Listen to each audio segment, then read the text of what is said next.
Harmonic functions नाम का concept है, 11th-12th में नहीं है, ठीक है। हार्मोनी, यहाँ से ये वर्ड आता है हार्मोनिक फंक्शन। ये लेसन मैंने इधर पढ़ाया था क्या इस क्लासरूम में? नहीं पढ़ाया, ठीक है, तो थोड़ा सा ज़्यादा ही पढ़ा देता हूँ। हार्मोनी ये किससे रिलेटेड वर्ड है? म्यूजिक से। गाने सुनोगे ना, अलग अलग सा रे ग म अलग अलग सुर लगते हैं, तो वो हार्मोनी, वहाँ से वर्ड आता है हार्मोनिक फंक्शन, मैथ्स का वर्ड। और ये म्यूज़िक, कोई भी आप गाना ले लो, कोई भी म्यूज़िक ले लो, उसका एक मैथमेटिकल फंक्शन होता है। वो फंक्शन का फॉर्म होता है ये A sine omega T plus phi या A cos omega T plus phi, ठीक है। तो बेसिकली साइन ऑफ समथिंग, ठीक है, या कॉस ऑफ समथिंग, या इसके कुछ कॉम्बिनेशंस, ऐसे फंक्शंस को हम लोग बोलते हैं हार्मोनिक फंक्शंस, ठीक है। तो क्यों उनको हार्मोनिक फंक्शन बोलते हैं? क्योंकि वो म्यूज़िक से रिलेटेड है। वर्ड हार्मोनी यहाँ आता है म्यूज़िक से, तो म्यूज़िक का जो मैथमेटिक्स फॉर्म होता है वो ये ऐसा होता है ना। That's why the functions are called harmonic function. और ऐसा मोशन जिसमें डिस्प्लेसमेंट हार्मोनिक फंक्शन होगा is called as harmonic motion. और हमारा वाला जो है वो कौन सा है? सिंपल हार्मोनिक मोशन, ठीक है। हमारे टीचर ने हमको कैसे पढ़ाया था वो बताता हूँ। सिंपल हार्मोनिक मोशन वो मोशन होता है जिसमें force is equal to minus K X. Physics के बुक्स में भी आपको ये मिलेगा, ऐसा मोशन जिसमें F is equal to minus K X होगा, such motion is called simple harmonic motion, ठीक है। तो इसी से शुरू करता हूँ और मैं आपको थोड़ा सा मैथमेटिक्स करने के बाद आपको पता चलेगा कि इसका एक इक्वेशन बनता है which is called differential equation. और इस डिफरेंशियल इक्वेशन को सॉल्व करने पे x का जो इक्वेशन बनता है वो ऐसा बनता है, ठीक है। सो अल्टीमेटली यहाँ से शुरू किया, इधर गए, यहाँ से सॉल्व किया, यहाँ आ गए। सो सिंपल हार्मोनिक मोशन इसलिए है क्योंकि जो मोशन है वो हार्मोनिक फंक्शन के फॉर्म में है ना। और दिखेगा कैसा? अगर हमें देखना ही है इसको ग्राफ पे, सो motion look something like this, है ना।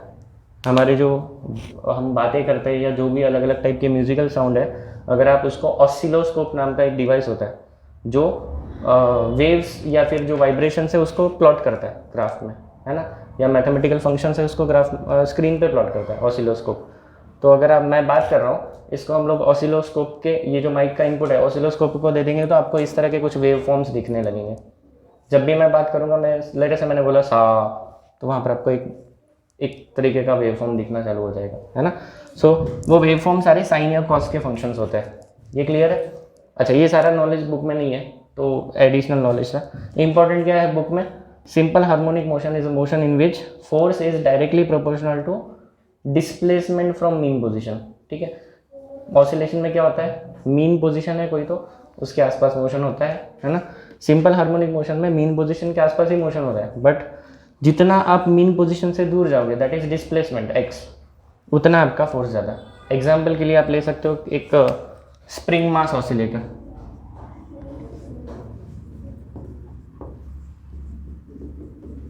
ये एक अपने पास क्या है? स्मूथ सरफेस है और उसके यहाँ पर एक दीवार है और उस दीवार को हमने लगा दिया एक स्प्रिंग, ठीक है। और इस स्प्रिंग को क्या लगा दिया? मास लगा दिया जो कि स्मूथ सरफेस पे स्लाइड कर सकता है। स्मूथ का मतलब क्या नहीं है? स्मूथ का मतलब यहाँ पर क्या एब्सेंट है? फ्रिक्शन। फ्रिक्शन फोर्स नहीं है, तो बचा कौन सा फोर्स? एक ही फोर्स है जो स्प्रिंग का है, जो फॉरवर्ड या बैकवर्ड लगेगा, which is called restoring force of spring. एक और फोर्स है mg जो नीचे की तरफ है, और नॉर्मल रिएक्शन जो ऊपर की तरफ है। ये दोनों बैलेंस हो जाएंगे तो इनका कोई मोशन में कंट्रीब्यूशन नहीं है। मोशन में कंट्रीब्यूशन कौन दे सकता है? सिर्फ F। इसको खींच के छोड़ दिया, क्या होगा? It will move like this to and fro. ये उसका इनिशियल कंडीशन था अनस्ट्रेच्ड स्प्रिंग के केस में। इसको हम बोलेंगे x equal to 0 mean position. Coordinate axis देना है तो हम लोग 0 एक्सिस का ओरिजिन यहाँ पर दे रहे हैं। मोशन स्ट्रेट लाइन में होता है, so it's a linear motion, तो it is linear simple harmonic motion, ठीक है। So it is linear simple harmonic motion जहाँ पर स्ट्रेट लाइन में मोशन होने वाला है, टू एंड फ्रो, यहाँ से यहाँ तक जाएगा, फिर वापस से यहाँ तक जाएगा। तो ये जो हो गया, ये हमारा एक्सट्रीम पोजीशन हो गया, प्लस है माइनस है, ठीक है। क्लियर है? मैं फटाफट से ही बता रहा हूँ, रिवीजन नहीं चल रहा है। अब यहाँ पर आप लॉजिक से सोचो, स्प्रिंग को जितना खींचोगे उतना वो स्प्रिंग ज़्यादा फोर्स लगाएगी, स्प्रिंग को जितना दबाओगे उतना वो ज़्यादा फोर्स लगाती है, ये तो क्लियर है, सबको पता है। स्प्रिंग को ऐसे ज़्यादा दबाओगे तो ज़्यादा फोर्स लगाती है, या फिर ज़्यादा फोर्स आपको लगाना पड़ेगा, थोड़ा दबाना है तो कम फोर्स लगाना पड़ेगा। सो स्प्रिंग में जो भी कॉम्प्रेशन या एक्सटेंशन है that is x, it is proportional to what, force. ठीक है, आप जितना फोर्स लगाओगे या स्प्रिंग उसी के प्रोपोर्शनल फोर्स लगाएगी, दोनों तरीके से सोच सकते हो।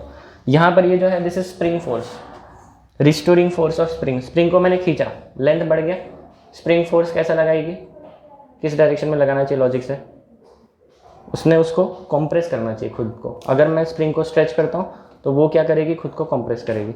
अगर मैं स्प्रिंग को कंप्रेस करता हूँ तो वो स्प्रिंग खुद को क्या करेगी, स्ट्रेच करेगी। तो जो भी फोर्स स्प्रिंग का लगना है वो हमेशा अगेंस्ट कंप्रेशन या एक्सटेंशन, अगेंस्ट डिस्प्लेसमेंट एक्स लगना है। मैंने इस तरफ खींचा तो डिस्प्लेसमेंट किस तरफ है, टुवर्ड्स राइट।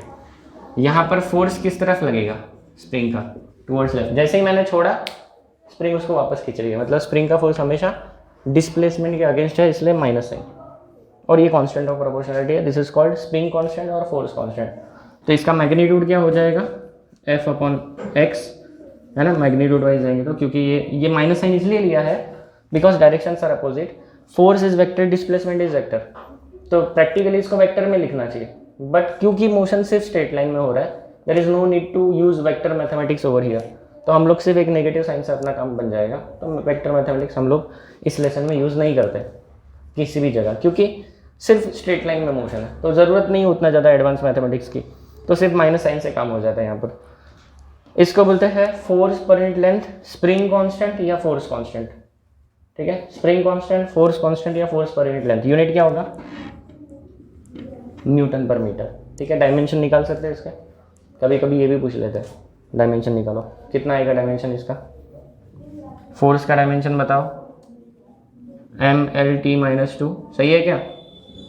फोर्स का डायमेंशन क्या है, तू किधर पहिलं बेंचवर येऊन बस, आजकल खूप थंड झालाय तू, ये पुढे पुढे बसत जा।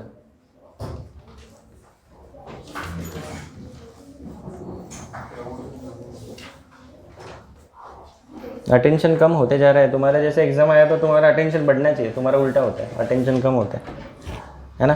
तो फोर्स का डायमेंशन क्या है, M1L1T-2, ये लर्न करो, मैंने 11th में बोला था, अभी भी बोल रहा हूँ। डिस्टेंस का डायमेंशन क्या है, लेंथ का डायमेंशन L1, ये दोनों कट हो जाएंगे तो डायमेंशन क्या आ जाएगा, MT-2, ये आ जाएगा डायमेंशन। ठीक है, डायमेंशन लर्न नहीं करना होता है, डायमेंशन को समझ के याद रखना होता है। सिर्फ एक ही लर्न करो फोर्स का, बाकी कुछ रटो मत, क्योंकि नहीं कर सकते आप क्या, मैं भी नहीं लर्न कर सकते इस चीज़ को, सिर्फ फोर्स को लर्न करो, बाकी आ जाएंगे। ठीक है, तो ये हो गया बेसिक आइडिया। अब हम लोग जाएंगे यहाँ से इधर, इधर से इधर, फिर इसमें से डिस्प्लेसमेंट आ गया, वेलोसिटी, एक्सेलरेशन, सब कुछ निकालेंगे। बस यही है लेसन में, मोशन का पूरा एनालिसिस है। ठीक है, तो कहाँ से एनालिसिस शुरू होगा, यहाँ से हम लोग डिफरेंशियल इक्वेशन करेंगे, डिफरेंशियल इक्वेशन को सॉल्व करेंगे। मैथ्स में किया है क्या डिफरेंशियल इक्वेशन सॉल्व, है ना, तो थोड़ा बहुत अभी आपको इसमें कंफर्ट आ जाएगा, क्योंकि जब मैं कराऊंगा वो मैथ्स वाली टेक्निक्स लगेंगे। ठीक है, चलो कुछ लिखना है तो लिख लो, फिर हम लोग बढ़ते आगे। फिर भी लोग नहीं समझते, मैं बोलता रहता हूँ, उनको फिर बाद में याद आता है, अरे हाँ थे सर तो ऐसे बोले थे। ठीक है, अब पूरे लेसन में हम लोग एक ही एग्जांपल लेंगे, ये स्प्रिंग मास ऑसिलेटर। ठीक है, इसी से पूरा एग्जांपल, पूरा ये जो लेसन है एक्सप्लेन किया जा सकता है। तो सिंपल एग्जांपल है स्प्रिंग मास ऑसिलेटर। एक ब्लॉक है जिसका मास है m, और यहाँ पर एक स्प्रिंग है, अनस्ट्रेच्ड लेंथ जो भी होगा उसका वो है।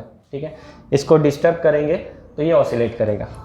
ठीक है, यहाँ से यहाँ तक जाएगा, दिस इज प्लस है, ये अपना x एक्सिस ले लेंगे, ये x = 0 ले लेंगे x एक्सिस पे, और ये जो है ओरिजिन मतलब कहाँ लिया है, यहाँ पर। ठीक है, यहाँ नहीं लिया, यहाँ लिया हमने ओरिजिन, और इधर तक जा सकता है पीछे, जितना इधर जाएगा उतना ही इधर जाता है, सिमेट्रिक रहता है, तो माइनस है।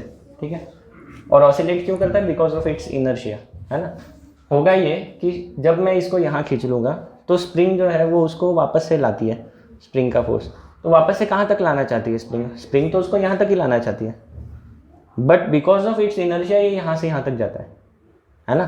स्प्रिंग का क्या चाहिए कि ये एक्सटेंशन जो किया स्प्रिंग को पसंद नहीं आता, स्प्रिंग का लेंथ बढ़ाएंगे तो स्प्रिंग को पसंद नहीं आता, स्प्रिंग क्या बोलती है मेरे को मेरा नॉर्मल लेंथ चाहिए, तो वो रिस्टोर करने की कोशिश करती है। यहाँ तक आने के बाद ये मास जो है उसके अंदर आ जाता है इनर्शिया, वेलोसिटी आ जाता है, तो वो तेज़ी से इसको पुश करने लगता है स्प्रिंग को। बिकॉज ऑफ इट्स इनर्शिया ये अपना मोशन कंटिन्यू करता है और इस स्प्रिंग को कंप्रेस कर देता है। वापस से स्प्रिंग को जैसे ही कंप्रेस किया, जैसे ही थोड़ा कंप्रेस करोगे स्प्रिंग फोर्स लगाना चालू करेगी। और स्प्रिंग का फोर्स कैसा है देखो, F is equal to minus K X. Actually spring force is proportional to minus of X, मतलब spring force is proportional to X. तो जितना वो कंप्रेस करते जाता है उतना वो फोर्स बढ़ते जाता है। तो यहाँ से जैसे जैसे ये आगे बढ़ेगा फोर्स बढ़ते जाएगा बढ़ते जाएगा। फोर्स बढ़ेगा, किस तरफ बढ़ रहा है, इस तरफ। मोशन इस तरफ हो रहा है तो स्पीड क्या होगी, डाउन, है ना। आपकी स्पीड के अगेंस्ट मोशन फोर्स लग रहा है तो वो स्लो डाउन होते जाएगा। एक मोमेंट पे आके उसका वेलोसिटी हो जाएगा ज़ीरो। फोर्स क्या हो गया, मैक्सिमम, इससे ज़्यादा फोर्स हो नहीं सकता, वेलोसिटी हो गया ज़ीरो। और क्या हो जाएगा, फोर्स मैक्सिमम है, वेलोसिटी ज़ीरो है। फोर्स किस तरफ है, इस तरफ, वेलोसिटी ज़ीरो है। अब क्या होगा इसके साथ, मेरे पास एक ऑब्जेक्ट है जिसका वेलोसिटी ज़ीरो है, इस तरफ फोर्स लग रहा है, क्या होगा। हाँ, वो ऑब्जेक्ट के बारे में सोचो, फॉरगेट अबाउट स्प्रिंग। स्प्रिंग ने लगाया force, forget about spring. Force इधर है, ऑब्जेक्ट यहाँ रेस्ट पे है, क्या होगा, इट विल एक्सेलरेट। किस तरफ, इस तरफ। तो ये वापस से यहाँ जाएगा। So these points are turning points of motion. याद करो, मैंने इससे पहले भी बताया, टर्निंग पॉइंट जहाँ भी होगा मोशन में वहाँ वेलोसिटी ज़ीरो होता है। एग्जाम्पल, अगर मैंने कोई ऑब्जेक्ट थ्रो किया, ऊपर जा रहा है ऊपर जा रहा है ऊपर जा रहा है, स्लो होगा, ये रुक जाएगा मोमेंटरीली और वापस आएगा। तो जिस मोमेंट पे वो टर्न मार रहा है वो टर्निंग पॉइंट है। टर्निंग पॉइंट पे वेलोसिटी ज़ीरो होता है। इधर और इधर वेलोसिटीज़ क्या होंगे, ज़ीरो होंगे। ये क्लियर है। यहाँ वेलोसिटी क्या होगी, फिर मैक्सिमम होगी। यहाँ पर वेलोसिटी क्या होगी, मैक्सिमम। क्यों, यहाँ वेलोसिटी ज़ीरो है बट फोर्स मैक्सिमम है। वो फोर्स इसको एक्सेलरेट कर रहा है, सही बात है। कहाँ तक एक्सेलरेट कर रहा है, यहाँ तक, अनस्ट्रेच लेंथ तक वो फोर्स एक्सेलरेट कर रहा है। उसके बाद ये फोर्स किस डायरेक्शन में फ्लिप हो रहा है, इस पॉइंट पे आके। यहाँ तक फोर्स इधर था, यहाँ से आगे फोर्स रिवर्स हो गया। फोर्स ने डायरेक्शन रिवर्स कर दिया तो अब वेलोसिटी बढ़ना बंद हो गया, अब घटना चालू हो जाएगा। तो वेलोसिटी बढ़ेगी, इधर इस पॉइंट पे मैक्सिमम हो जाएगी, फिर घटेगी यहाँ से यहाँ तक और ज़ीरो हो जाएगी, फिर बढ़ेगी यहाँ से यहाँ तक, फिर यहाँ से यहाँ तक वेलोसिटी बढ़ेगी, फिर वापस से यहाँ पर फोर्स रिवर्स हो जाएगा, घटेगी। तो फोर्स अपनी डायरेक्शन को रिवर्स कर रहा है इस पॉइंट पे, है ना। वेलोसिटी अपनी डायरेक्शन को रिवर्स कर रही है इधर। एक्सेलरेशन कहाँ पर अपनी डायरेक्शन को रिवर्स करेगा, जहाँ फोर्स वहाँ एक्सेलरेशन, ठीक है। जहाँ फोर्स वहाँ एक्सेलरेशन। फॉर्मूला है ना न्यूटन का, F इक्वल टू ma, ठीक है। चलो अब इसी क्वेश्चन से शुरू करते हैं। क्वेश्चन अलग अलग आ सकते हैं। पहला क्वेश्चन आ सकता है आपको, obtain differential equation of SHM। SHM मतलब क्या है, ओके। डिफरेंशियल इक्वेशन मतलब कौन सा इक्वेशन होता है, जिसमें डेरिवेटिव आए, है ना। आपने स्कूल में इक्वेशंस पढ़े होंगे ना। ये कौन सा इक्वेशन बताओ, x square 3x square plus 4x plus 2, ये कौन सा इक्वेशन है। कैसे पता चला क्वाड्रेटिक है, x का पावर 2 है, हाईएस्ट पावर 2 है। अगर मेरा इक्वेशन आ रहा है y equal to mx plus c, ये किसका इक्वेशन है, फटके दो स्लोप, किसका इक्वेशन है, लीनियर इक्वेशन है या इक्वेशन ऑफ लाइन है, लीनियर इक्वेशन है या इक्वेशन ऑफ स्ट्रेट लाइन है। ये किसका इक्वेशन है, a1x plus b1y equal to c1। पढ़ा है ना मैथ्स में। तुम जिनका मैथ्स नहीं है वो लोग शांत बैठो, और वो लोग सिर्फ सुनो क्या सीख रहे हैं यहाँ पर। बोला जिनका मैथ्स है वो बताओ, ये किसका इक्वेशन है, ये लीनियर इक्वेशन है, 2 वेरिएबल है ना। क्लास 10th में था क्या, नहीं तुम लोग ने पढ़ा नहीं, तुमको पास किया था क्या 10th में, तो फिर तुमको पता है ना, ये क्लास 10 में है ना, लीनियर इक्वेशन इन 2 वेरिएबल। अच्छा मैं ऐसे लिखूँ तो चलेगा, 3x plus 2y minus 3 equal to 0। ये इक्वेशन किसका है, लीनियर इक्वेशन इन 2 वेरिएबल, मतलब लाइन का इक्वेशन है ना।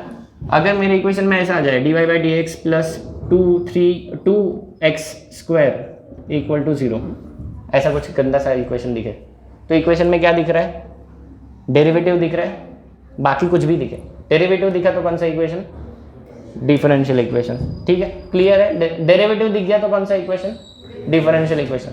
डिफरेंशियल इक्वेशन को सॉल्व करने का बहुत सिंपल तरीका है, उसको इंटीग्रेट करो। क्या है, एक ही यूनिवर्सल तरीका है, उसको इंटीग्रेट करो। और इंटीग्रेशन हर चीज़ का नहीं हो सकता है, समझा। इंटीग्रेशन के लिए कुछ टेक्निक्स है, कुछ सेट प्रोसीजर्स है, तो उन्हीं इक्वेशंस का, उन्हीं प्रोसीजर का यूज़ करके आप सॉल्व कर सकते हो, ठीक है। तो हर डिफरेंशियल इक्वेशन को सॉल्व किया जा सकता है ऐसा ज़रूरी नहीं है, लेकिन ज़्यादातर इक्वेशंस जो हम लोग पढ़ने वाले हैं उनको सॉल्व किया जा सकता है, ठीक है। तो चलो इसका डिफरेंशियल इक्वेशन बनाते हैं और बाद में उसको सॉल्व करेंगे। सॉल्व करना मतलब क्या करेंगे, हम लोग उसको इंटीग्रेट करेंगे। तो एक जगह डेरिवेटिव यूज़ होगा, दूसरी जगह इंटीग्रेशन यूज़ होगा। फोर्स को हम लोग लिख सकते हैं मास टाइम्स एक्सेलरेशन। और एक्सेलरेशन क्या होता है, rate of change of velocity, ये पता है क्या सबको? लिखो मत, एक्सेलरेशन क्या होता है, rate of change of velocity dv by dt। और वेलोसिटी क्या होता है, rate of change of what, velocity is rate of change of displacement, yes और नो। तो ये दो बार डेरिवेटिव लिया, इसको क्या बोलते हैं हम लोग, double derivative, second order derivative. इसको लिखते कैसे हैं, d2x बाय dt स्क्वायर, ये हो गया आपका फोर्स। कहाँ डालेंगे, इधर डाल देंगे। तो let us put this here, equation number 1, equation number 2 का वैल्यू डालेंगे किस में, 1 में डालेंगे तो क्या हो जाएगा, m d2x by dt square equal to minus kx, इसको इधर ले लो, m d2x by dt square plus kx equal to 0, m से डिवाइड कर दो, d2x by dt square plus k by m x equal to 0। ये ऐसे भी कांस्टेंट है, k क्या है, फोर्स कांस्टेंट, m है मास जो कि कांस्टेंट होता है इस एग्जांपल में। तो हमारा इस कांस्टेंट को हम लोगों ने कुछ और नाम दिया है, omega square x equal to 0 d2x by dt square plus, यहाँ पर मैंने डिफाइन किया है कि omega square, let omega square is k by m. अब ओमेगा स्क्वायर क्यों दिया, ओमेगा भी तो दे सकते थे, c भी दे सकते थे, x y z कुछ भी दे सकते थे, कांस्टेंट ही है ना। तो ओमेगा स्क्वायर देने के पीछे एक बड़ा सा रीज़न है, लंबा सा रीज़न, जो आगे कभी तो आएगा इस लेसन में, तब मैं बताऊंगा, ठीक है। तो ये इस फॉर्मेट में आ गया, this is called differential equation of linear system.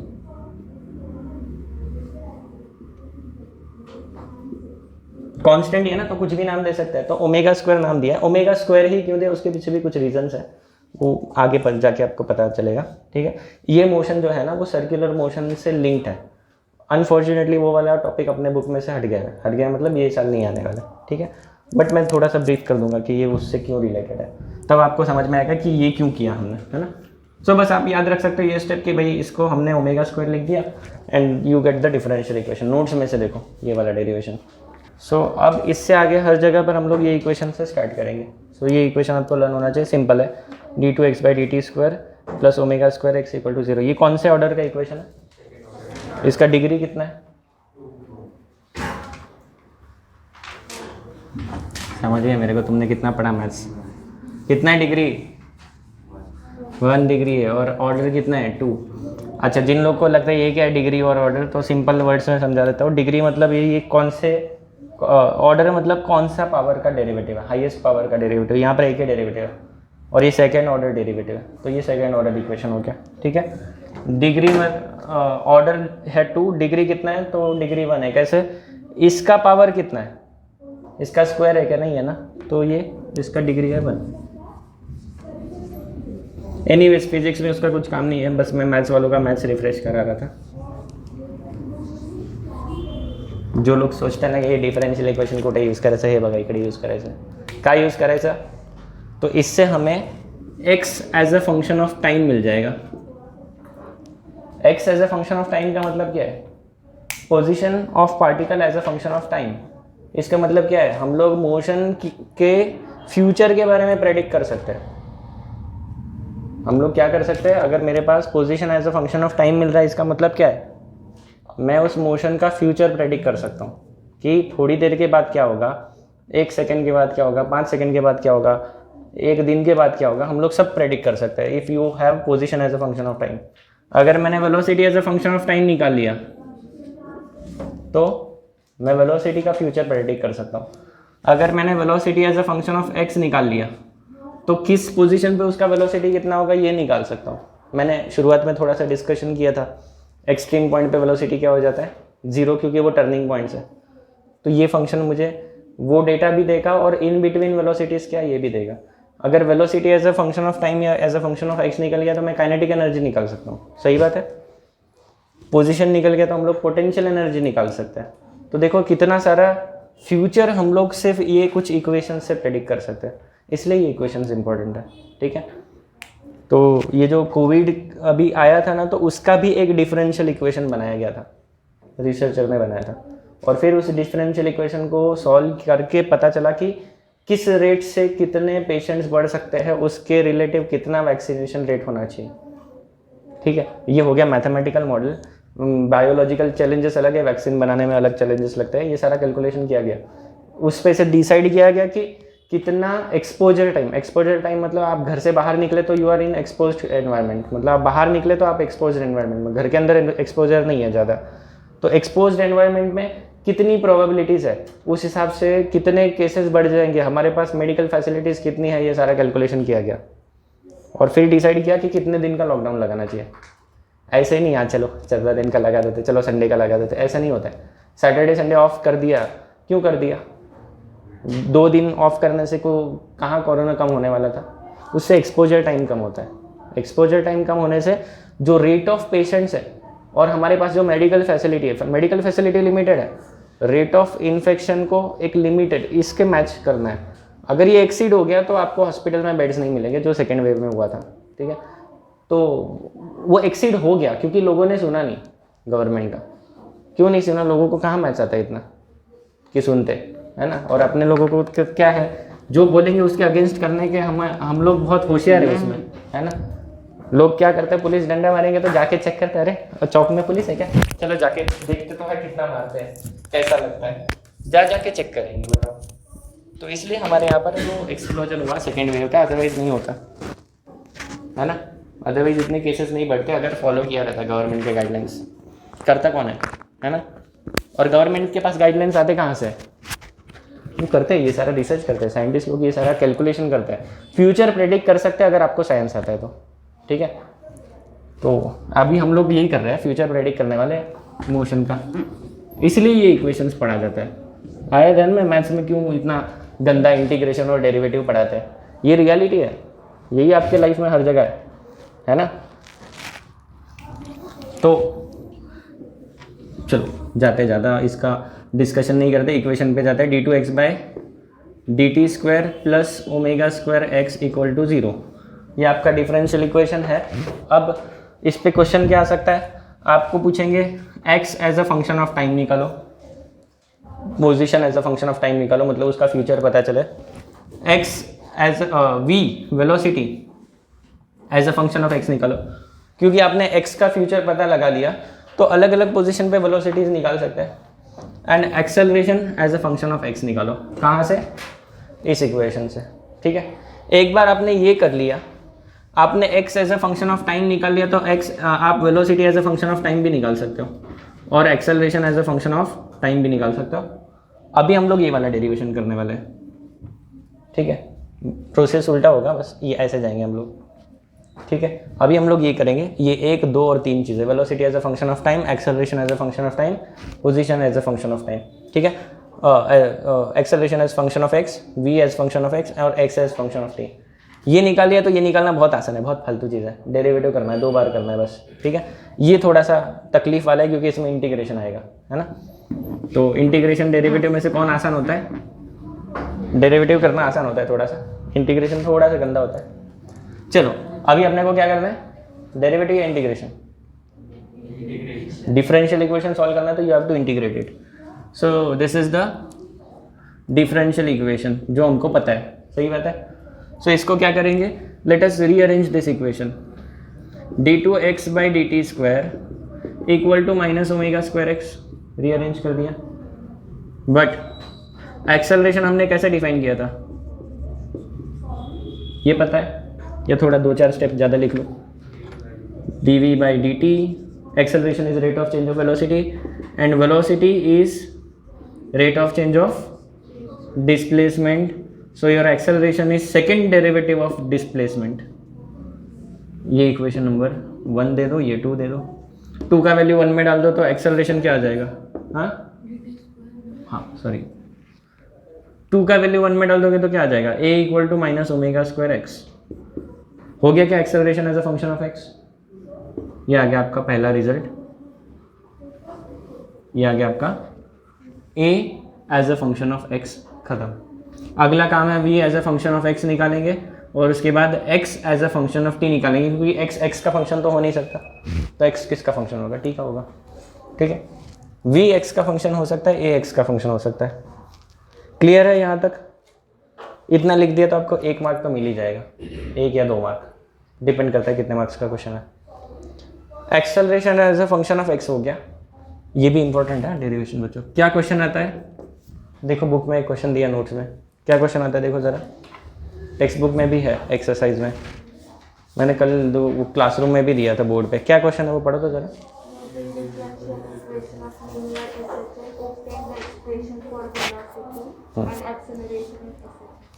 Using differential equation of SHM obtain expression for velocity and acceleration. ठीक है, पूछ सकते हैं वेलोसिटी, एक्सेलरेशन और x निकालो, कुछ भी पूछ सकते हैं, सब आना चाहिए अपने को। ये यहाँ तक क्लियर है, कुछ खास नहीं था यहाँ पर, ये बहुत सिंपल था। इसके आगे के कुछ मैथमेटिकल स्टेप है वो सीधा याद रखोगे तो ज़्यादा अच्छा है।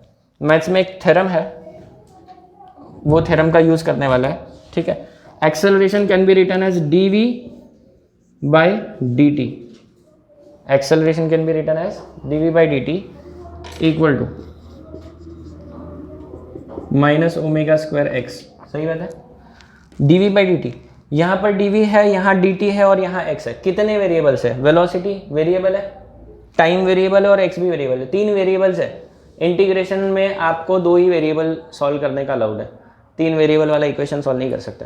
तो यहाँ पर अपने को कुछ तो करना पड़ेगा, ये टाइम को भगाना पड़ेगा, क्योंकि मुझे velocity as a function of x चाहिए, I don't want this time. तो हम लोग मैथ्स का एक थ्योरम यूज़ करेंगे। थ्योरम ऐसा है, dv by dx into dx by dt। क्या किया मैंने, dx से मल्टीप्लाई डिवाइड किया, एक्चुअल में मैंने वो वैसा नहीं किया, ये मैथ्स का थ्योरम यूज़ किया। ठीक है, आप लोग सिंपल वर्ड्स में समझने के लिए याद रख सकते हो। मैंने क्या किया है, dx से मल्टीप्लाई डिवाइड किया, ये dv इधर, ये dt इधर, तो ये कट कर देंगे तो यही रहेगा, है ना।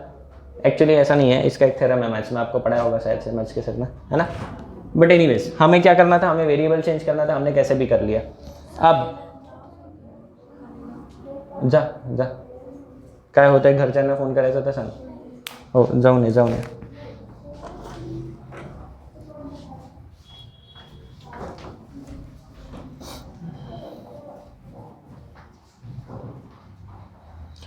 dv by dx, dx by dt, dx by dt क्या है, dx by dt rate of change of displacement क्या होता है, rate of change of displacement क्या होता है, तो इसको मैं वेलोसिटी लिख सकता हूँ। तो अब मेरा इक्वेशन कैसा बन रहा है, वेलोसिटी किसका लिखा मैंने, इसके लिए मैंने लिखा वेलोसिटी, ये dv by dx as it is, उस तरफ क्या लिखेंगे। अब कितने वेरिएबल है काउंट करो तो, एक वेरिएबल, एक है वेलोसिटी, दूसरा है x। अब इंटीग्रेशन कर सकते हैं, अब कर सकते हैं, इसको उधर शिफ्ट करो, v dv equal to minus omega square x dx। क्या किया मैंने, इस dx को उधर शिफ्ट किया, ये वैसे भी कांस्टेंट है ओमेगा, तो वो किधर भी रखो उससे कोई फर्क नहीं पड़ता है, v dv। अब नेक्स्ट स्टेप क्या है, integrating both sides.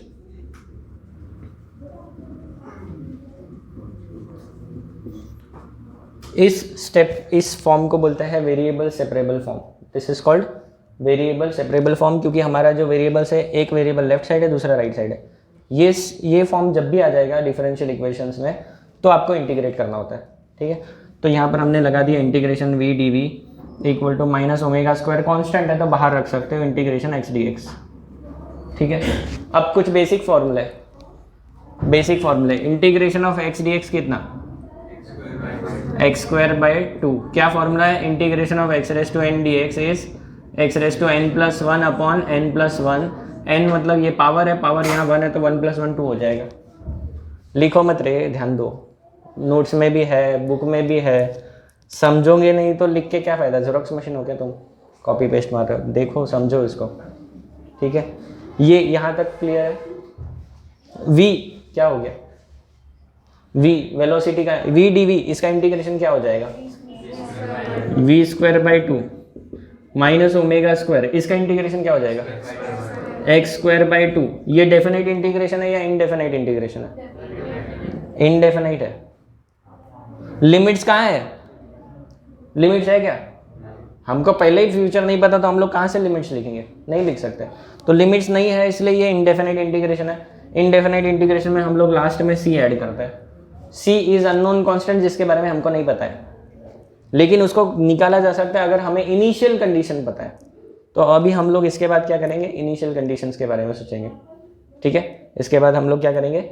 Initial conditions के बारे में सोचेंगे, या कुछ ऐसी कंडीशंस जहाँ पर वेलोसिटी और एक्स के बारे में हमें पहले से पता है। हमें कौन सी वेलोसिटी और कौन से एक्स वो वैल्यूज़ के लिए वेलोसिटी की वैल्यू पता है। सोचो कहाँ पर वेलोसिटी 0 थी?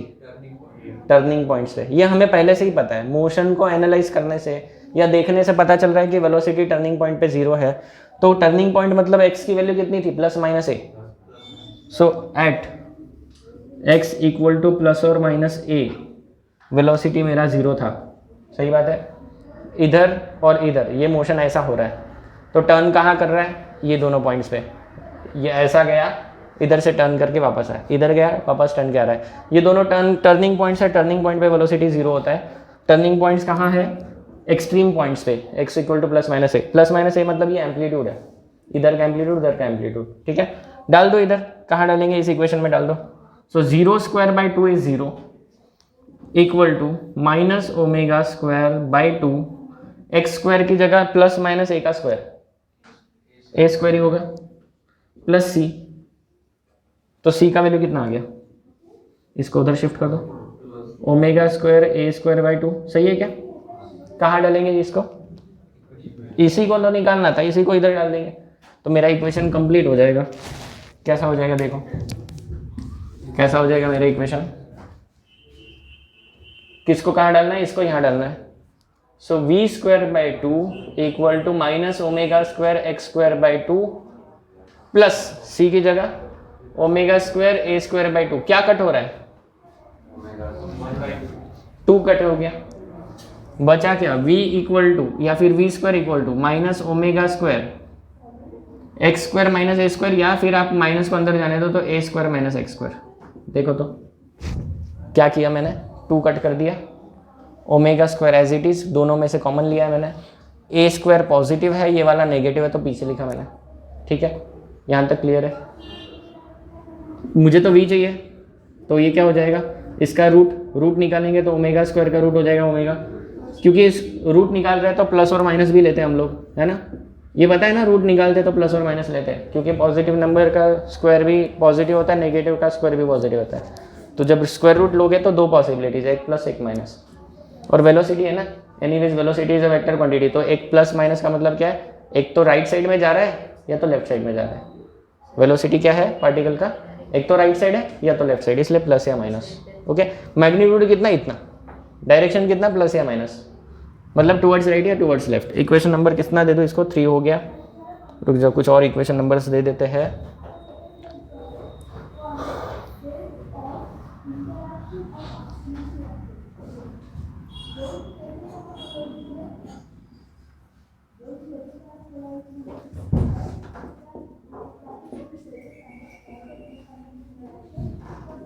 ठीक है, इक्वेशन नंबर आप अपने मन से दे देना। वेलोसिटी आ गया। नेक्स्ट टास्क क्या है?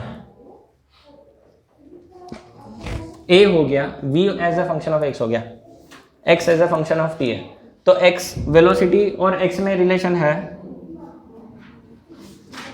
Now velocity is dx by dt। सही बात है। ये मैं इधर डाल दूँ तो क्या आ जाएगा? dx by dt is equal to, plus और माइनस नहीं लिखते, under root of A square minus x square. सिर्फ मैग्नीट्यूड लेके चल रहा है। ठीक है, सिर्फ मैग्नीट्यूड लेके चलते हैं फिलहाल। यहाँ पर वेरिएबल्स काउंट करो। x वेरिएबल है, t वेरिएबल है, ओमेगा वेरिएबल है क्या? कांस्टेंट है। a कांस्टेंट है या वेरिएबल है? x क्या है? तो टोटल कितने वेरिएबल बन रहे हैं? x x t कितने हैं? 2 या 3? अरे काउंट करो ना। x क्या है? वेरिएबल है। t क्या है? वेरिएबल है। और कौन सा वेरिएबल है? 2 ही तो है। 2 वेरिएबल है तो इंटीग्रेशन कर सकते हैं क्या? सीधा कर सकते हैं। तो क्या करेंगे, dx upon under root of A square minus x square equal to omega d t. Omega square था क्या, नहीं ओमेगा डी टी, ठीक है। क्या किया देखो मैंने, इसके अपॉन में x वाली टर्म लाया। मैं इसको x को अकेले को नहीं ला सकता, उसके साथ ये उसकी शादी हो गई है तो इसको अकेला नहीं रख सकते, ये पूरा का पूरा साथ में आएगा। इधर ओमेगा तो कांस्टेंट है, वो किधर भी रखो उसकी कोई इज्जत नहीं है। dt जो है उसको इधर शिफ्ट करेंगे क्योंकि अपना वेरिएबल सेपरेबल फॉर्म में एक वेरिएबल इधर चाहिए एक उधर चाहिए, ठीक है। नेक्स्ट स्टेप क्या होता है, इंटीग्रेशन। तो इंटीग्रेटिंग तो ये integration dx upon under root of A square minus x square equal to omega integration dt। Integration dt होता है t, है ना, t प्लस सम कांस्टेंट डालना पड़ेगा अपने को, वो कांस्टेंट डाल देंगे। ये इसका एक फॉर्मूला है, इसके लिए एक बहुत ही अच्छा स्टैंडर्ड फॉर्मूला है, बराबर बताएगा। चलो इसके लिए एक स्टैंडर्ड फॉर्मूला है, क्या फॉर्मूला है बताओ, sine inverse of X upon A. जिनका मैथ्स नहीं है वो लोग रट लो। फॉर्मूला क्या है, इधर किधर लिख दो, integration of dx upon under root of A square minus x square, इसका इंटीग्रेशन किया तो ये आता है sine inverse of X upon A. सही है क्या, या कुछ 1/a sine inverse of X by A रहता है, क्या रहता है इसका फॉर्मूला,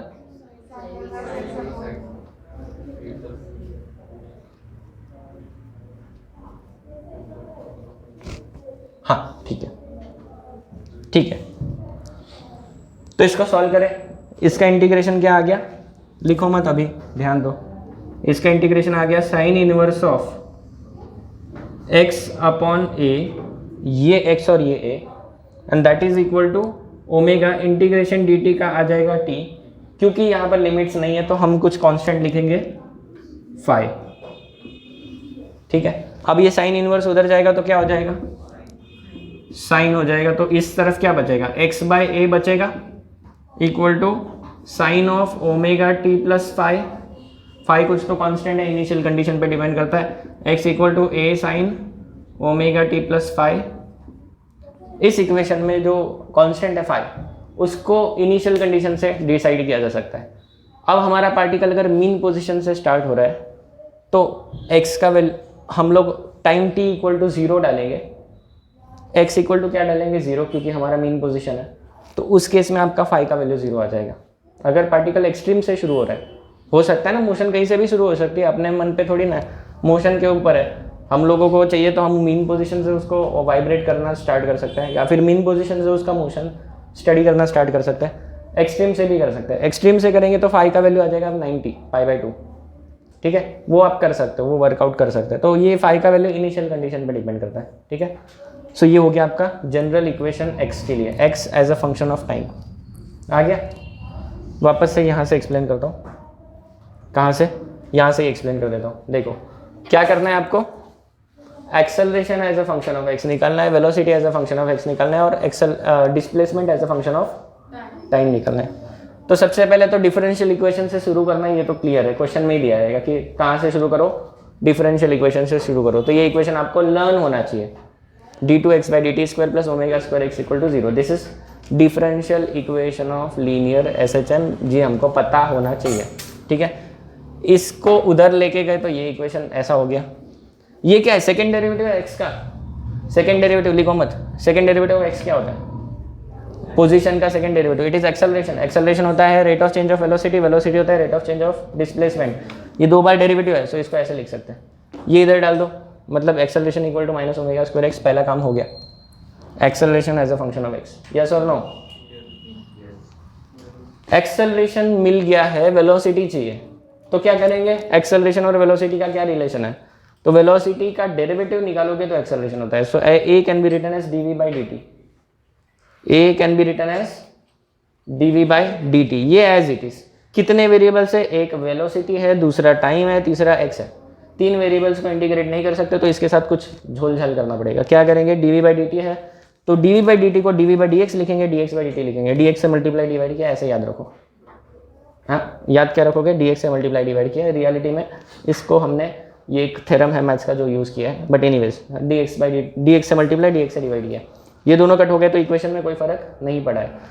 dx/dt क्या होता है, वेलोसिटी होता है, dx बाई dt क्या होता है? वेलोसिटी। तो ये velocity dv by dx, v dv by dx, ये इक्वेशन क्या बन गया? ये इक्वेशन बन गया v dv बाई dx। और राइट साइड में क्या है? Minus omega square x. वापस से काउंट करो, v एक वेरिएबल, x दूसरा वेरिएबल। कितने वेरिएबल है? 2। इंटीग्रेट कर सकते हो, वेरिएबल सेपरेट कर लो, v dv इधर रखो, x को उधर शिफ्ट कर दो, इंटीग्रेट करो, कांस्टेंट बाहर। इंटीग्रेशन x क्या होता है? फॉर्मूला है, जिनका मैथ्स नहीं है वो याद रखो। इंटीग्रेशन x होता है x²/2। इंटीग्रेशन v भी क्या होता है? v²/2। सेम फॉर्मूला है, बस नाम अलग है, x की जगह v है। अब यहाँ पर ये इंटीग्रेशन के लिमिट्स नहीं है तो हमें यहाँ प्लस कांस्टेंट डालना है, क्योंकि हमें इंटीग्रेशन के बारे में पूरी जानकारी नहीं है तो हमें कांस्टेंट डालना पड़ता है। अब क्योंकि ये फिजिक्स है तो हमें पता है कि ये कांस्टेंट हम लोग इनिशियल कंडीशन से निकाल सकते हैं। इनिशियल कंडीशन या कुछ तो पता है हमें x और v के बारे में। क्या पता है? टर्निंग पॉइंट्स पे वेलोसिटी 0। टर्निंग पॉइंट मतलब x का वैल्यू कितना? प्लस और माइनस है। एक्सट्रीम पॉइंट, ये ऐसा मोशन हो रहा है, इधर और इधर एक्सट्रीम पॉइंट्स है, तो x का वैल्यू प्लस और माइनस है। वेलोसिटी कितना है तब? टर्निंग पॉइंट पे वेलोसिटी है 0। डाल दो इधर, ये 0, ये प्लस और माइनस है। 0 का स्क्वायर तो एनीवेज 0 है, प्लस और माइनस a का स्क्वायर कितना हो जाएगा? a² हो जाएगा। तो ये आपका टर्म आ जाएगा minus omega square a²/2 plus c। तो इस पे से मेरा c इक्वल टू, इसको उधर शिफ्ट कर दो, c इक्वल टू आ गया ओमेगा स्क्वायर a²/2। ये कहाँ डालेंगे? इधर डालेंगे। तो ये मेरा इक्वेशन ऐसा आ गया। कौन सा इक्वेशन आ गया? इक्वेशन नंबर 4 ऐसा बन गया। ठीक है, अब 2 2 2 कट हो रहा है, v आ गया, इस पे से स्क्वायर रूट ले लो, v equal to under root of omega बाहर आ जाएगा, स्क्वायर है क्योंकि, under root of a² minus a²।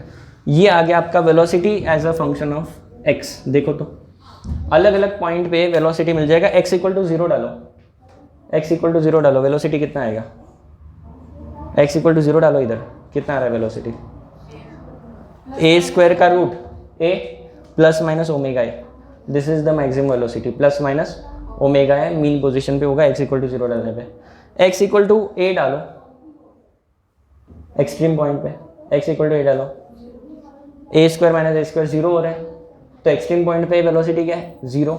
Equation अपने फिजिक्स को एक्सप्लेन कर रहा है, जो हमने ऑब्जर्व किया था वही मोशन एक्सप्लेन कर रहा है, मतलब इक्वेशन सही है। आगे आते हैं, वेलोसिटी हो चुका है, x चाहिए, तो वेलोसिटी को हम लोग क्या लिख सकते हैं? dx बाई dt लिख सकते हैं, और ये तो एज इट इज है। अब वेरिएबल्स काउंट करो, x है, t है, x है।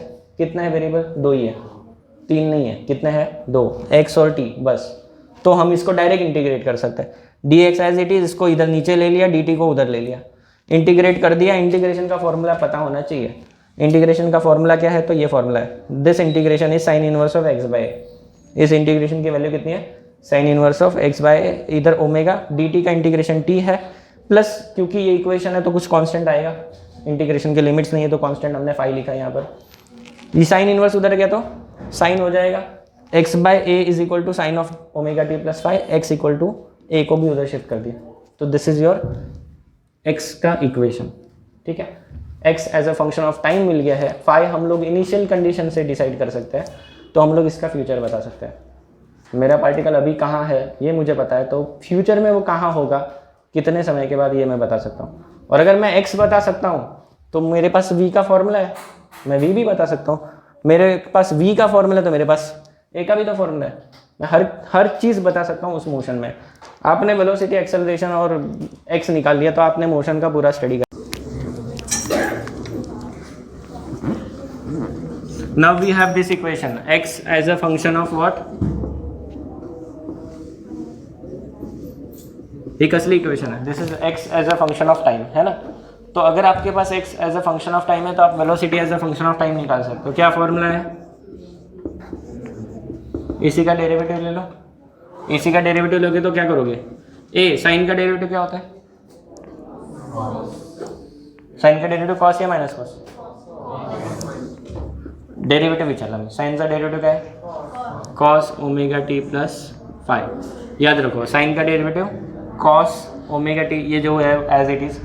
फिर इसका डेरिवेटिव, चेन रूल, इसका डेरिवेटिव करोगे तो ये मैं यहाँ करके दिखाता हूँ, मतलब ये हो गया साइन, ये कांस्टेंट है एज इट इज, साइन का डेरिवेटिव कॉस, ये ब्रैकेट का डेरिवेटिव मल्टीप्लाई करना होता है यहाँ, तो ये हम पहले सॉल्व कर लेते हैं। तो ये ओमेगा कांस्टेंट है, D T by D T कितना होगा 1 हो जाएगा, और ये कांस्टेंट है, कांस्टेंट का डेरिवेटिव वैसे भी 0, तो ये हो जाएगा ओमेगा इंटू 1। सो इसका आंसर आ जाएगा ओमेगा, तो मैं इधर लिख लेता हूँ। ये समझ में आया क्या, हाँ या नहीं? एक्सेलरेशन होता है dv बाई dt, मेरे पास वेलोसिटी है, उसका डेरिवेटिव निकाल लो। A omega as it is constant है, कॉस का derivative omega T plus phi का डेरिवेटिव मल्टीप्लाई करना है, ओमेगा इंटू ओमेगा। समझ में आ गया? अब इसके ग्राफ थे जो अभी नहीं है, तो अपन नहीं पढ़ेंगे। ग्राफ बनाने भी होते तो कैसे बनाता, साइन का ग्राफ कैसा बनता है? मैक्सिमम वैल्यू कितनी, इसकी वैल्यू 1 ना, मल्टीप्लाइड बाई ए भी तो है, तो प्लस माइनस है। इधर कॉस का ग्राफ है, कॉस का ग्राफ कैसा, सेम ग्राफ ही रहता है, बस ऐसा बनाओ, ठीक है। सिर्फ इधर से स्टार्ट करो। मैग्नीट्यूड प्लस ये कॉस की वैल्यू एनीवेज प्लस माइनस 1 होगी, तो मैग्नीट्यूड कितने हो जाएगा, प्लस ए ओमेगा से लेके minus A omega. These are maximum value of velocity. V max कितना, प्लस और माइनस ए ओमेगा। एक्स मैक्स कितना, डिस्प्लेसमेंट मैक्सिमम कितना, प्लस और माइनस ए। एक्सेलरेशन कितना, प्लस और माइनस ए ओमेगा स्क्वायर। यहाँ पर माइनस साइन का इक्वेशन है, माइनस साइन का ग्राफ कैसा दिखेगा, साइन का ग्राफ ऐसा है, माइनस साइन का ग्राफ कैसा, क्या करोगे, माइनस मतलब घुमाओ, कैसे घुमाओगे, कैसे घुमाओगे, इसको ऐसा कर दो, ठीक है। यही है ग्राफ, लेकिन है नहीं सिलेबस में, तो जाने दो, ज़्यादा टाइम पास नहीं करते, इतना याद रखो। What is maximum value of X, plus और minus A. What is maximum value of V, plus और minus A omega. What is maximum value of A, plus और माइनस ए ओमेगा स्क्वायर। प्लस और minus का मतलब क्या है, direction बता रहा है ना। एक्स का प्लस और माइनस मतलब ये मेन पोजीशन ही है, ऐसा मूव कर रहा है, प्लस एक्स मतलब इधर, माइनस एक्स इधर, आपके पर्सपेक्टिव से, है ना। हाँ, ये प्लस ये माइनस, ठीक है। और वैसे ही सेम लॉजिक होगा वेलोसिटी का। Velocity towards right positive, towards left negative. मतलब अगर मेरा पार्टिकल राइट साइड में जा रहा है तो velocity positive, particle left side में जा रहा है तो वेलोसिटी नेगेटिव। एक्सट्रीम पे तो वेलोसिटी कितना, 0। एक्सेलरेशन का कैसा है, सेम लॉजिक, है ना, ठीक है। तो हो गया, ये हमने टाइम के फंक्शंस भी निकाल लिए हैं, तो अब अपने पास इसका पूरा मोशन का एनालिसिस हो चुका है। मोशन के बारे में अब हमको सब कुछ पता है। काइनेटिक एनर्जी भी निकाल सकते हैं, पोटेंशियल भी निकाल सकते हैं, सब कुछ निकाल सकते हैं, बिकॉज वी नो एवरीथिंग। जब हमारे पास एक्स वी टी आ गया, एक्स वी और ए आ गया, हमारे पास मोशन का सब कुछ आ गया, ठीक है, सब कुछ निकाल सकते हैं। अब देखो और क्या है, वो कंपोजिशन नेक्स्ट क्लास में पढ़ाता हूँ। रेफरेंस सर्कल मेथड नहीं है तो उसमें डिस्कशन नहीं करेंगे। एक मिनट, ये हो गया था डिस्प्लेसमेंट, वेलोसिटी और एक्सेलरेशन के एक्सट्रीम वैल्यूज़। अभी मैंने जो डिस्कस की है वो एक्सट्रीम वैल्यूज़ है, प्लस माइनस और मैक्सिमम वैल्यूज़। मिनिमम तो 0 ही है सारे, मैक्सिमम हम डिस्कस कर चुके हैं। नेक्स्ट है amplitude, period and frequency. Amplitude क्या होता है, मैक्सिमम डिस्प्लेसमेंट, मतलब ये जो है ये एम्पलीट्यूड है।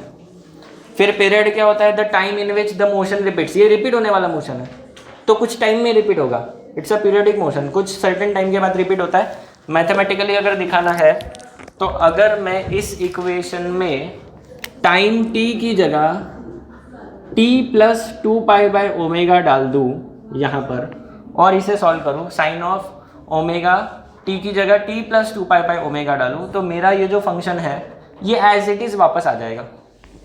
करके दिखाओ क्या, t की जगह क्या डालना है, t प्लस 2π/ω। सॉल्व करते हैं इसको, a sine omega t plus omega into 2π, तो ये 2π हो जाएगा, omega omega cut plus phi. इसको देखो, साइन ऑफ 2π प्लस थीटा क्या होता है, साइन ऑफ 2π प्लस थीटा। एक सर्कल घूमने के बाद साइन का फंक्शन क्या होता है, रिपीट होता है ना, तो sine of 2π plus theta is sine theta, तो ये हो गया omega t plus phi. Original function आ गया, आया क्या? तो ये क्या है? ये है टाइम पीरियड। ये क्या है? ये है टाइम पीरियड, जिसके बाद वो रिपीट कर रहा है। यहाँ से फॉर्मूला आता है साइन टाइम पीरियड का फॉर्मूला आता है 2π/ω, ठीक है। ओमेगा ये एंगुलर फ्रीक्वेंसी है, और सर्कुलर मोशन में इसी को एंगुलर वेलोसिटी बोलते हैं। तो यहाँ क्या बोलेंगे? Angular frequency. बाकी रोल सेम है, यूनिट सेम है, सब कुछ सेम है, ठीक है। और ये मोशन सर्कुलर मोशन से एसोसिएटेड है, वो वाला पार्ट अपना कट चुका है, बट इसका लेना देना सर्कुलर मोशन से है ना। एंड इसलिए यहाँ पर ये एंगल वाली चीज़ आ रही है ओमेगा, और साइन के ब्रैकेट में कुछ होता है वो एंगल ही होता है ना। तो ये एंगल से रिलेटेड है कुछ, तो ठीक है। फ्रीक्वेंसी क्या होता है? नंबर ऑफ ऑसिलेशंस पर सेकेंड। एक सेकेंड में कितनी बार ऑसिलेट करेगा? फ्रीक्वेंसी क्या होता है?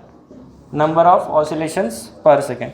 यहाँ पर एक ब्लू कलर का बॉक्स है, बस उसमें कुछ फॉर्मूला है, वो याद रखो। अगर मेरे पास 2 स्प्रिंग होगा, टेक्स्ट बुक में ब्लू कलर का बॉक्स, ठीक है। तो अगर मेरे पास 2 स्प्रिंग है, ऐसे कनेक्ट कर दो, एक स्प्रिंग इधर, दूसरा उसके आगे, तो ये सीरीज हो गया। ब्लॉक को एक स्प्रिंग इधर और एक स्प्रिंग इधर, सीरीज कनेक्शन। ब्लॉक इधर है, एक स्प्रिंग इधर, एक स्प्रिंग इधर, पैरेलल कनेक्शन। सीरीज कनेक्शन में के जो होता है आपका, उसके लिए फॉर्मूला है 1/k series equal to 1/k1 + 1/k2। ये किसके जैसा है? कैपेसिटर जैसा है क्या? कैपेसिटर का सीरीज में जो फॉर्मूला था वही यहाँ पर सीरीज में लग रहा है। कैपेसिटर का जो पैरेलल में फॉर्मूला था वही यहाँ पर पैरेलल में लगेगा। क्लियर है? फॉर्मूला याद रखो। बाकी इस पर प्रॉब्लम आया तो जेई वगैरह जैसे एग्जाम में आ सकता है, बोर्ड में आया तो एमसीक्यू इस पे आ सकता है, कॉम्बिनेशन पे। रेफरेंस सर्कल है नहीं तो डिस्कस नहीं करते। फेज क्या होता है? फेज होता है वो एंगल, ये वाला साइन के ब्रैकेट के अंदर ये जो चीज़ है ना, इसको हम लोग बोलते हैं फेज। और अगर t = 0 डाल देंगे तो ये बच जाएगा, that is called initial phase. ये पूरा फेज है, t = 0 डालोगे तो initial phase. So this phi is called initial phase. मतलब क्या? मोशन कहाँ से स्टार्ट कर रहा है, ठीक है। जब मेरा पार्टिकल ऑसिलेट कर रहा है, इट मूव्स इन साइकिल्स। देखो यहाँ से स्टार्ट कर रहा है, इधर जाएगा, फिर इधर आएगा, फिर इधर जाएगा, फिर इधर आएगा, फिर मोशन रिपीट होगा। सो दिस इज 1 साइकिल, है ना। तो एक साइकिल है तो हम उसको एंगल से दिखा सकते हैं। यहाँ से जब यहाँ जा रहा है, लेटेस्ट से 0 से 90 जा रहा है, फिर 90 से वापस आया 180, फिर 180 से 270, 270 से 360। तो हम 0 to 360 में हर पोजीशन को डिफाइन कर सकते हैं, एंड दैट उसका जो स्टेट ऑफ ऑसिलेशन है उसको डिफाइन कर सकते हैं। That angle is called phase angle, ठीक है। यहाँ पर कौन सा है मैथमेटिकली? ये वाला, ये जो है ये फेज एंगल है। यहाँ हर जगह जो दिख रहा है ω t + φ, ये फेज एंगल है। t का वैल्यू 0 डालोगे तो क्या हो जाएगा? इनिशियल फेज, दैट इज φ, ठीक है। इनिशियल फेज कितना? φ। उसको ही बोलते हैं EPOCH, EPOCH, ठीक है। वो ये हो गया। ग्राफिकल रिप्रेजेंटेशन है नहीं, मैंने बोर्ड पे थोड़ा सा ब्रीफ कर दिया था। अब कंपोजिशन ऑफ SHM ये मैं कल पढ़ाता हूँ, ये बड़ा टॉपिक है।